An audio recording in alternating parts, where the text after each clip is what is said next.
How can he be sure there aren't any of those filthy grubs in my steak? Hello and welcome back to Particular Pixels. I'm Xiaoling, and yeah, today the demo for Dishonored 2 was available on Steam, so I downloaded it, thought I would check it out. I am a big fan of Dishonored 1, but I'd avoided Dishonored 2 because I heard there were all kinds of performance problems with the game and things like that. But now it's been a good few months after release. I hoped that they'd fix some of the issues. So as I said, I downloaded the game and played a few hours with it. The game itself is obviously really good. I have no doubt about that. If you enjoyed Dishonored 1, of course this is going to be more of that. The problem I want to talk about is the frame pacing issues that are present. You'll notice that in the video, even though the frame rate is pretty high, the game still looks like it's stuttering. So even when you're getting over 100 frames a second, it feels like you're getting 30 or 40. You just can't shake the feeling that the game is not smooth, irrelevant of how high your frame rate is. The game frame rate caps at 120, so there are even sections where the frame rate is 120 in tiny little areas where you still get this sort of stuttering.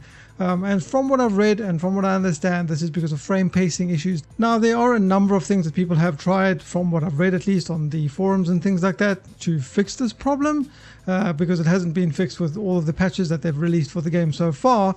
And none of them seem to have worked. Apparently some people don't have this issue, but a lot of people do seem to have this issue where no matter what they try, like going into full screen borderless mode, one person even said put triple buffering on, trying all kinds of various solutions, and nothing seems to work, which is a little bit frustrating because it kind of takes you out of the game, you know, when the whole game is performing this way all the time.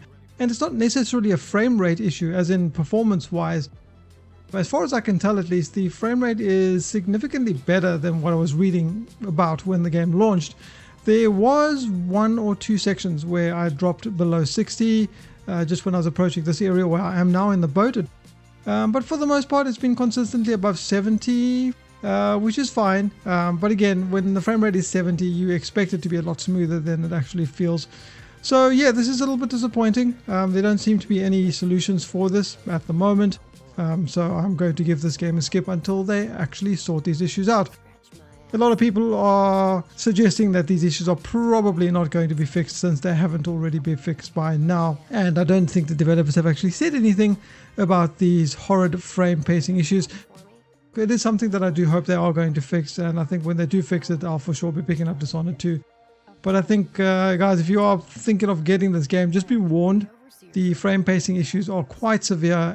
Of course, by no means does this make the game unplayable, but it will make for a far less enjoyable, smooth experience for those of you who do expect that out of your games. And the final thing I want to mention is that the lower your frame rate, the worse the frame pace stuttering is going to be. So keep that in mind as well. Yep, so basically another game that I wanted to play that turned out to be a horrid PC port. Anyways, guys, if you have any questions, you can let me know in the comment section below. I've been Xiaoling, and I'll see you guys next time. How are we supposed to get ahead here? Always paying off the Grand Guard.